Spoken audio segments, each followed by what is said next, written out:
Ngayon mga kaibigan, ninagyan niya ng abo. Then after that, no, sa harap ng kanyang mga kapitbahay na nakatingin ang kapitbahay at saka kanyang inilibing doon at tinabunan na rin. So kaya mga kaibigan, sunod niyan wala nang nag-ulit, no? Kasi bakit, no? Kasi wala siyang salita, ginawa niya lang, no?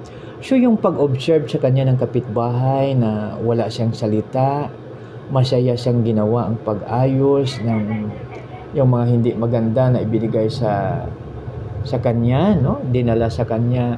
Subalit mga kapatid, masaya siyang gawin na iayos ang lahat upang maging maayos pang lahat. So ngayon, hindi na umulit yung kapitbahay na gumagawa ng hindi maganda, no? Dahil sa kanyang ginawa, no? So silent siya na inayos ang dapat ayusin. So ibig sabihin na wala siyang sinalita, no? Kaya tandaan natin mga kaibigan, silence is the best answer. Kasi pag nagsalita pa siya, baka nagmura or what, no? Subalit ang kanyang ginawa ay silence, no? So sa silence na yon, alam mo ba niya, parang nagsalita na sa kind, gracious at saka pleasant words, no? Kasi di ba natanda naman natin na a picture speaks 1,000 of words, ha? So kaya yun, dahil masaya siya, so hindi na umulit. Kaya makibigan, gawin natin ang mabuti kahit saan man tayo. Pag tayo naman ay sa barangay, no? So halimbawa tayo kumakain ng candy, no, wag natin itapo naman sa sa kalsada yung balat ng candy na kinain natin. Huwag naman po. Ilagay po natin sa bulsa at pagdating na mayroong tamang tapunan, doon po natin itapon, no? So tulad yan, may halimbawa yung kumakain ng no, ng mani, di ba mani? Kinakagat-kagat muna natin. Then after that, kainin yung nasa loob, kainin yung seeds niya, no? So ngayon mga kaibigan, ang ginawa doon ay pag mayroon ilagay sa bulsa o kaya yung plastic na yung lalagyan, mayroon dapat reserva na plastic, doon ilagay natin yung basura kasi napakahirap, no? So tingnan natin, no? Tapos lalo-lalo na, alam niyo ba mga kaibigan, lalo-lalo na yung mga sachet ng shampoo natin, sachet ng coffee, no? Kaya dapat ilagay natin sa proper place, no? Tingnan natin ang Pasig River, no?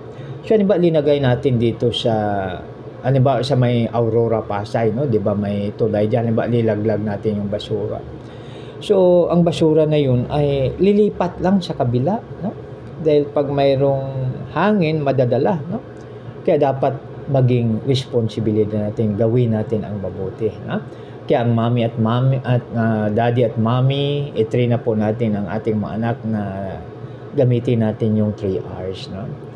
Recycle, reuse, and reduce, no? Yun ang ginagawa, project ng mga Boy Scout yan, no?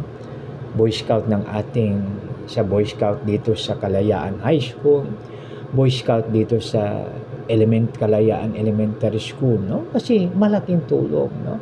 So kaya gawin natin ang mabuti dahil sa Boy Scout, ang kanilang palaging sinasabi, do a good turn daily. Gumawa ng mabuti araw-araw. At sabi ng isang grupo, sabi niya, gumawa ka ng mabuti kahit isa lang araw-araw. Pag isa yan araw-araw, 365 yan sa isang taon. Sa isang buwan, sa isang linggo, 7 araw. So yan mga kaibigan, no? Napakaganda at napakabuti pag yan ang ating gagawin dahil God is watching us from a distance. Diba? Tinitingnan tayo ni Lord. No, sino pa ba sino pa ba na makapagtago sa ating Panginoon? Kaya makibigan, huwag nating kalimutan na gumawa ng mabuti. God is watching us from a distance. Kaya yan, no? Alalahanin natin ang sabi sa mga awit 28:1, si Yahweh ang ating proteksyon. So yan, no? Kaibigan, alalahanin natin, wag po natin kalimutan ang nakalagay doon sa 28, no? Na tagapagtanggol kong Yahweh ay ako'y nananawagan, no? So ibig sabihin na si Yahweh ang ating tagapagtanggol. Siya ang ating protektor, siya ang ating malaking bato.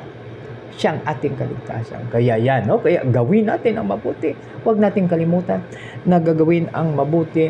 So yan, pag dito na tayo sa barangay, no? Pag sa ating kapaligiran na, ingatan natin ang ating mga basura. So yan, no? Huwag natin itapong kung saan-saan. Kung pwede i-reduce natin, no?